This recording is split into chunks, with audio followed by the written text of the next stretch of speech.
কোন কোন পশু দিয়ে কোরবানি করা যাবে? আপনি হাঁস মুরগি দিয়ে কোরবানি দিলে কোরবানি হবে কিনা? তো এর উত্তর হলো, বড় পশুর ভিতরে 3 ধরনের পশু আর ছোট পশুর ভিতরে 3 ধরনের পশু, এগুলো দিয়ে কি করা যাবে? কোরবানি দেওয়া যাবে। বড় পশুর ভিতরে কোরবানি দিতে পারবেন উট, গরু, মহিষ, এগুলো দিয়ে।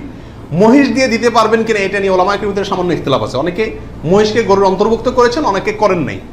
যার কারণে যারা করেছেন তারা বলছেন করা যাবে, যারা করেন নাই তারা বলছেন করা যাবে না। এই জন্য একান্ত অনন্য উপায় না হলে সেদিকে না যাওয়াই ভালো, ইখতিলাফের দিকে।